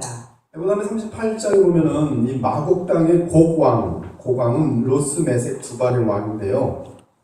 로스메색 두발 족속입니다. 이 세 족속의 왕인데 이 마곡 이것은 이제 그 아마겟돈 전쟁과 연결되어지는 그러한 신약으로 언급되어지는데 이게 지금 그 에스겔에서도 마곡 땅의 고강에 대한 예언이 있어요. 그리고 곡이 39장에 보면 죽습니다. 그래서 이 38장, 39장 보면 그러고서 이제 이 마곡 땅의 곡 왕으로 말미암아 곡이 죽으면서 모든 시체들이 거기 하몬 곡의 골짜기 있는데 거기가 하모나라는 곳이 되면서 거기 모든 부패한 것들 거기다 쏠리는 그런 그림이 돼 있어요. 지옥이란 말만 안 했을 뿐이지 지금 이것은 지금 하나님을 대항하는 모든 세력들이 다 하나님 앞에서 멸망되어지고 그리고 하몬 골짜기 하모나 지옥불로 떨어지는 그런 그림으로 연결되어 있어요. 그리고 40장부터는 이제 주전 572년에 본 환상인데 새 성전 회복의 영광으로 연결됩니다. 마곡 땅의 곡 왕을 그래도 한번 보죠. 8절 38장부터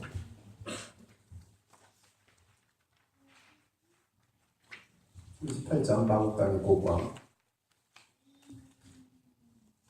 10페이지. 여러 날 후 곧 말년에 내가 이 명령을 받고 그 땅 곧 오래 황폐하였던 이스라엘 산에 이르리니 그 땅 백성은 칼에 벗어나서 여러 나라에 모여 들어오며 이방에서 나와 다 평안히 거주하는 중이라. 내가 올라오되 너와 내 모든 때와 너와 함께한 모든 백성이 광풍같이 이르고 구름같이 땅을 덮으리라. 구름이 땅을 덮음같이 내 백성 이스라엘을 치러 오리라. 고가 끝날에 내가 너를 이끌어다가 내 땅을 치게 하리니 이는 내가 너로 말미암아 이방 사람의 눈앞에서 내 거룩함을 나타내어 그들이 다 나를 알게 하게 하리라. 16절 보면 이제 이스라엘 백성 치려고 다 모여 있는 그런 그림이에요. 그렇지만 그때 하나님의 영광을 하나님께서는 드러내실 것이라는 것이죠. 18절. 그날에 곡이 이스라엘 땅을 치러 오면 내 노여움이 내 얼굴에 나타나리라. 주 여호와의 말씀이니라. 내가 질투와 맹렬한 노여움으로 말하였거니와 그날에 큰 지진이 이스라엘 땅에 일어나리라. 이 로스 메섹 두 발은 특히 이 노아의 방주하고 깊게 연결되는데요. 나중에 한번 찾아보십시오. 그래서 하여튼 이 마지막 아마겟돈 전쟁과의 연결이 되어지는 그런 그림이죠. 계시록 19장 같은 데 보면 이제 모든 열방들이 적그리스도를 중심으로 해서 모여 있는 장면이고 적그리스도를 중심으로 해서 세대반이 제일 중요해요. 1290년 그때가 지나고 이제 인류의 역사는 끝나는 것이 그래서 끝나는 것이 계속 39장 너와 내 모든 무리와 너와 함께 있는 백성이 다 이스라엘 산 위에 엎드러지리라. 내가 너를 각종 사나운 새와 들짐승에게 넘겨 먹게 하리니 내가 또 불을 마곡과 및 섬에 평안히 거주하는 자에게 내리리니 불로 내리죠. 불을 내립니다. 그래서 내가 여호와인 줄을 그들이 알리라. 주 여호와께서 이같이 말씀하셨느니라. 너 인자야 너는 각종 새와 들의 각종 짐승에게 이르기를 너희는 모여오라. 내가 너희를 위한 잔치 곧 이스라엘 산 위에 예비한 큰 잔치로 너희는 사방에서 모여 살을 먹으며 피를 마실지어다. 이 내용은 정확하게 계시록 19장에 예수 그리스도께서 아마겟돈 전쟁에서 모든 하나님을 대적하는 그런 열방들을 한 번에 무찌르실 바로 직후에 온 세상의 새들이 그 시체들을 먹는 그런 그림하고 똑같이 연결됩니다. 21절. 내가 내 영광을 여러 민족 가운데 나타내어 모든 민족이 내가 행한 심판과 내가 그 위에 나타난 권능을 보게 하리니 그날 이후에 이스라엘 족속은 내가 여호와 자기들의 하나님인 줄을 알겠고 내가 다시는 내 얼굴을 그들에게 가리지 아니하리니 이는 내가 내 영을 이스라엘 족속에게 쏟았습니다. 주 여호와의 말씀입니다. 세대주의는 이스라엘은 무조건 민족 이스라엘로 착각하는데요. 성경 전체에서는 중요한 것은 이 혈통, 피가 아니고요. 영적인 거듭난 그런 이스라엘에 대해서 아브라함, 그렇죠? 그다음에 야곱, 그렇죠? 이스마엘이 아니라 야곱이죠. 그다음에 에서가 아니라 누구예요? 이스마엘이 아니라 이삭, 그렇죠? 그다음에 에서가 아니라 야곱. 뭘 말합니까? 혈통이 아니에요. 하나님 이스라엘이라는 것은 혈통이 아니고 하나님의 약속, 영생, 참된 믿음 그것을 지금 이스라엘이라고 말하는데 이스라엘을 무슨 민족으로 헷갈리기 시작하면은 성경 전체가 헛소리가 되는 것입니다. 그리고 나서 이제 하몬곡의 골짜기 하모나가 있는데 사물의 이름도 하모나라 하니라. 그들이 같이 그 땅을 정결하게 하리라. 언제 마곡 왕을 불로다 태우시고 또 모든 새들이 그 시체들을 먹을 때 그 이후 땅을 정결하게 하는. 근데 몇 개월 동안 청소하는가? 7개월 정도 청소해요. 이것도 기억해 두시는 게 좋을 것 같아. 7개월 청소한다. 그냥 한테 마음속에 언젠가 하나님께서 또 깨닫게 하시고 또 깨닫게 하시겠어요. 7개월 동안 청소를 왜 했을까? 그래서 40장부터 48장인데 이것은 이 환상 572년 보게 됩니다. 그래서 계산해 보면 나오고요. 포로 잡혀간 지 몇 년으로 딱 나오고요. 그때 본 것인데 내용은 상징적이고 운유적이고 비유적인 내용입니다. 거룩하고 완전한 예루살렘 성전을 묘사하고 있어요. 즉 예루살렘 성전인데 솔로몬의 예루살렘 성전인데 솔로몬의 예루살렘 성전은 부패했고 온갖 종류의 타락이 거기 있었고 하나님은 그 성전을 다 쓸어버릴 수밖에 없어서 바벨론을 통해서. 근데 에스겔이 보는 것은 솔로몬의 성전의 연장선인데 무엇이 없냐 하면 더러움이 없고 거짓 예배가 없고요. 생명수가 넘치고 또 땅을 분배하는 그런 내용들로 가득 차 있어요. 즉 솔로몬 성전의 완성판으로 보이고요. 그리고 하늘 성전을 예표하는 것으로 보이고요. 나아가 계시록에 나오는 새 예루살렘을 바라보게 만듭니다. 지금 이것은 그 에스겔이 본 40장부터 48장은 이 땅에 구현된 적이 없어요. 그것은 이상적인 솔로몬의 성전입니다. 그리고 그 이상적인 솔로몬의 성전은 당장 무엇으로 연결되냐면 하늘 보좌와 연결되고 그리고 궁극적으로는 이 땅에 임하는 영원한 새 예루살렘으로 나타나게 돼요. 근데 여기 중요한 것은 이 내용은 지금 바벨론 포로에 있는 주의 백성에게 1차적인 위로를 주었다는 것입니다. 그들에게 이 40장부터 48장의 에스겔의 내용을 들을 때 그 부패한 심판받는 솔로몬의 성전을 기억하고 있는 이들에게는 에스겔에 보여주는 그 솔로몬 성전과 다를 바가 없는데 완전된 거룩한 성전을 볼 때 큰 위로가 되고 그리고 장래에 있을 완성된 성전을 소망하게 되는데 그 성전은 어떤 세대주의 문자적인 완성이 아니라 예수 그리스도 안에서 하늘 성전이며 나아가 예수님 재림과 함께 완성될 영원한 성전을 예표하는 것입니다. 끝났나요? 그렇게 해서 끝나는 걸 하겠습니다. 40장부터 48장에 대한 내용은 저는 이제 설교로 이렇게 너무나 웅장하고 재미난 내용들을 이제 다니엘로 넘어갑니다. 다음 주에 다 끝납니다. 다음 주가 마지막 수업이에요. 오늘 다니엘 한 지금 10분 남았는데 계속 다니엘 개관.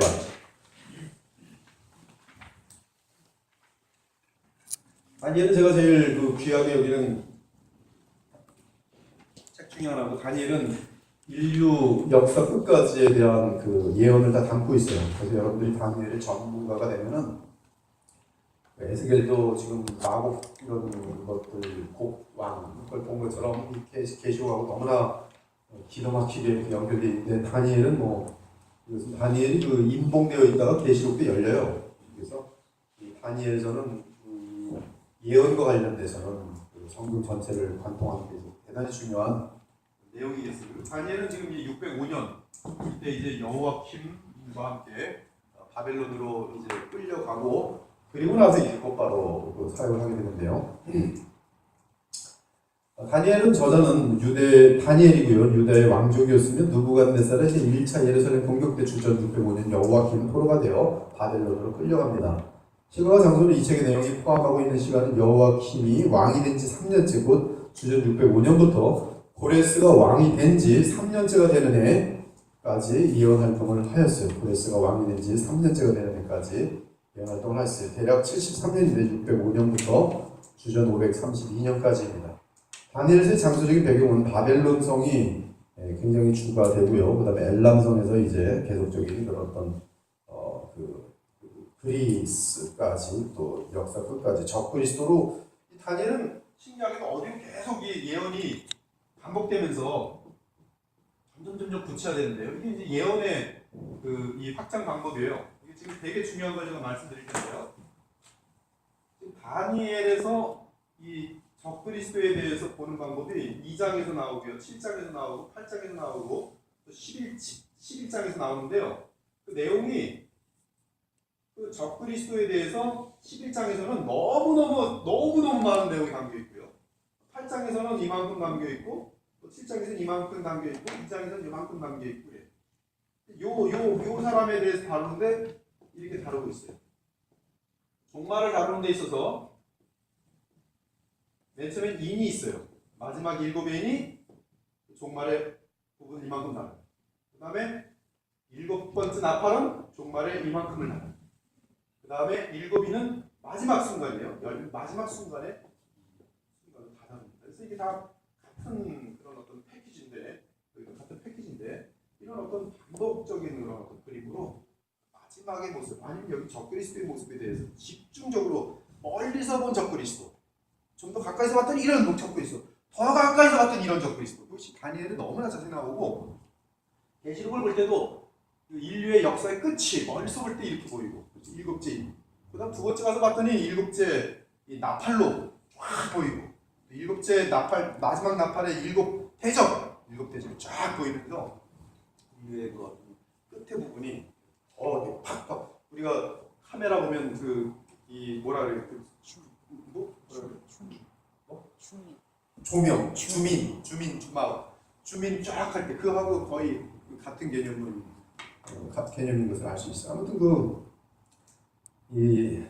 알 수 있고요. 주제는 지금 주의 백성을 중심으로 역사를 이끄시는 하나님. 정말 멋있어요. 주제는 주의 백성을 중심으로 역사를 이끄시는 하나님. 그리고 이 주제의 아주 가장 멋있는 부분은 71회.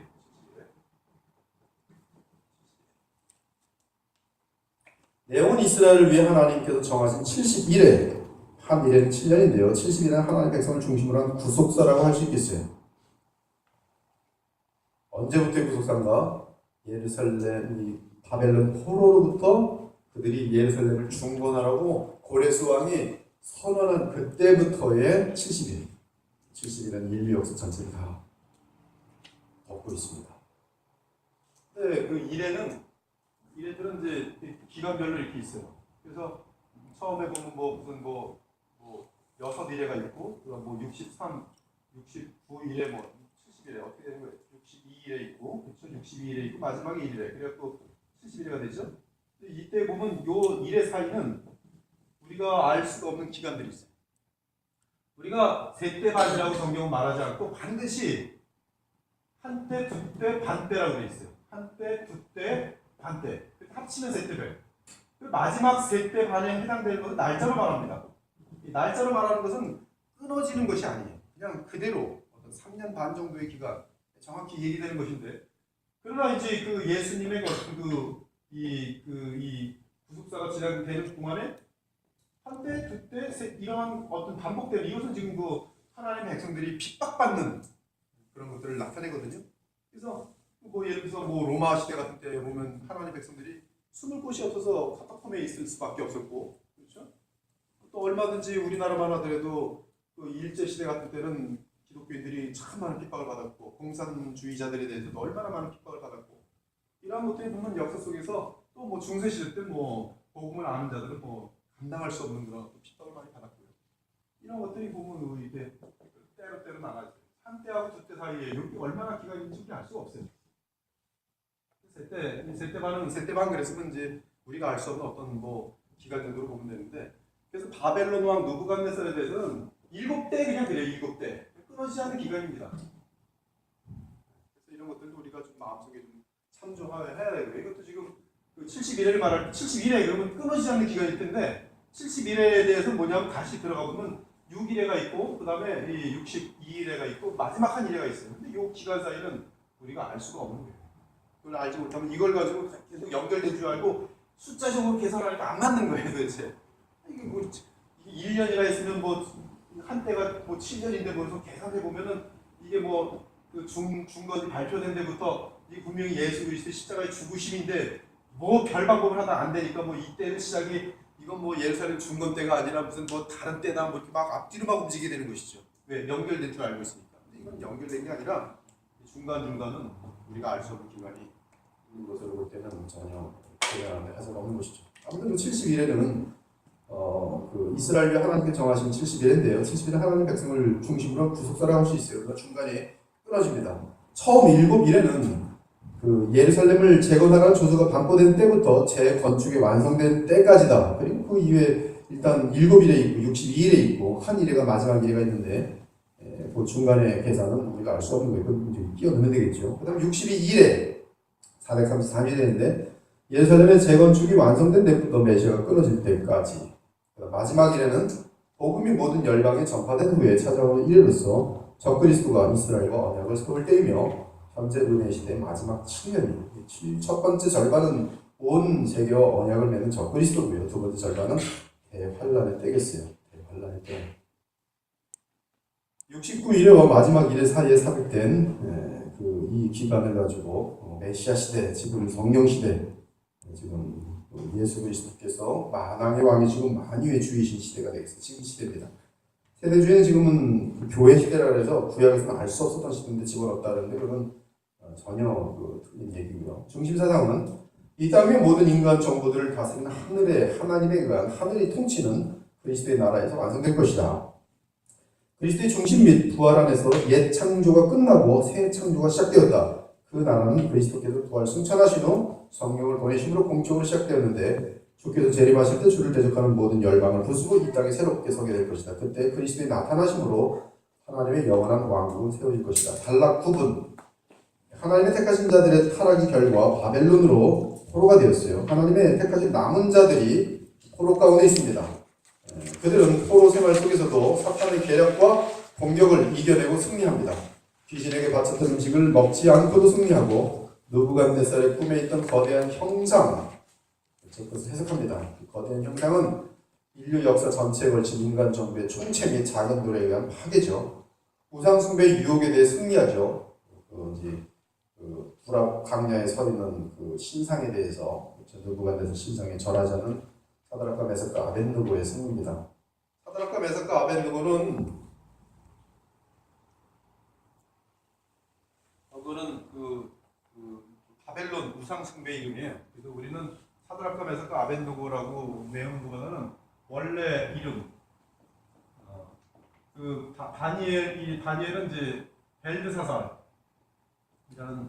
이 바벨론 이름을 갖고 있고요. 그리고 다니엘과 세 친구인데 다 왕궁에서 왕을 섬기게 됩니다. 굉장히 높은 것이죠. 미사엘, 하나냐, 뭐죠? 미사엘, 하나냐,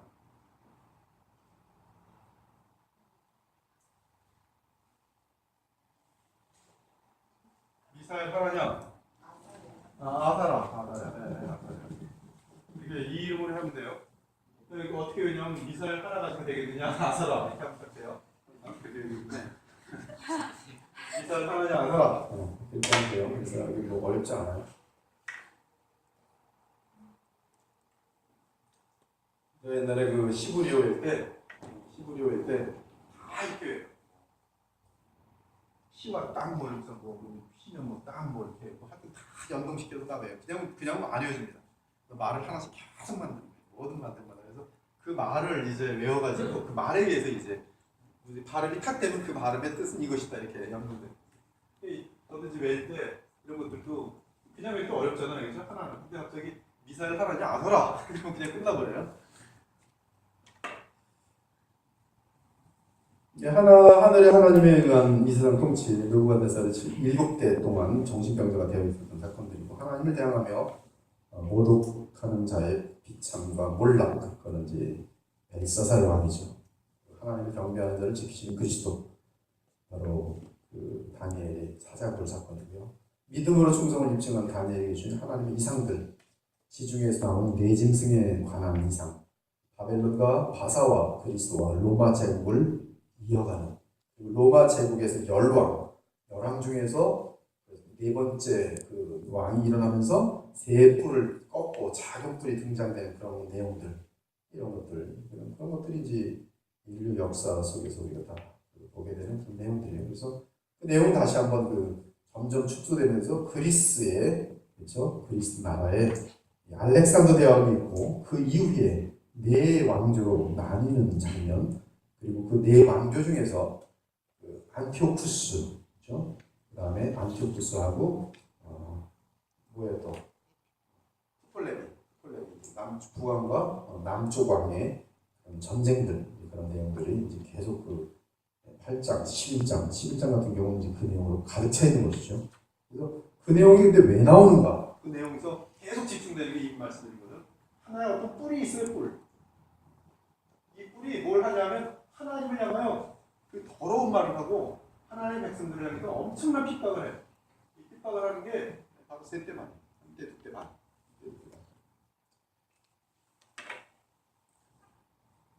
그래서 그 70년 9장에 보면 70년 약속의 땅에 안식년 및, 그래서 이제 반드시 돌아갈 걸 알게 되고, 요벨 요벤 뭐야? 안식년 중에 안식년이에요. 주인공 예수 그리스도 알고 그리고 다니엘이 기도하고 기도에 대한 응답으로 주신 하나님의 답이 70일의 비밀이.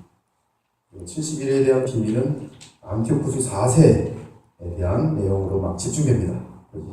9장에서 70일을 받고 마지막 일에 대해서 마지막 일회가 중요한데 그 마지막 일회는 결국 안티오쿠스 4세에 대한 내용이기 때문에 안티오쿠스 에피파네스, 안티오쿠스 에피마네스 미친 놈의 안티오쿠스라는 뜻이에요. 그래서 이스라엘의 운명을 마카비 혁명으로 연결되는 그런 구체적인 내용이지만 오히려 이 내용은 적그리스도의 실체와 연결되고 그리고 12장으로 연결되면 그것이 바로 천사장 미카엘이 이 땅에 등장하면서 그들을 무찌르고 또 주의 백성이 영원히 서게 되는 그런 내용으로 이어지는, 그래서 이게 12장까지 갔을 때 분명히 역사의 종말까지 영원한 나라까지 부활까지 다 다루고 있는 위대한 것이 이 다니엘서의 내용이 12장까지 있습니다.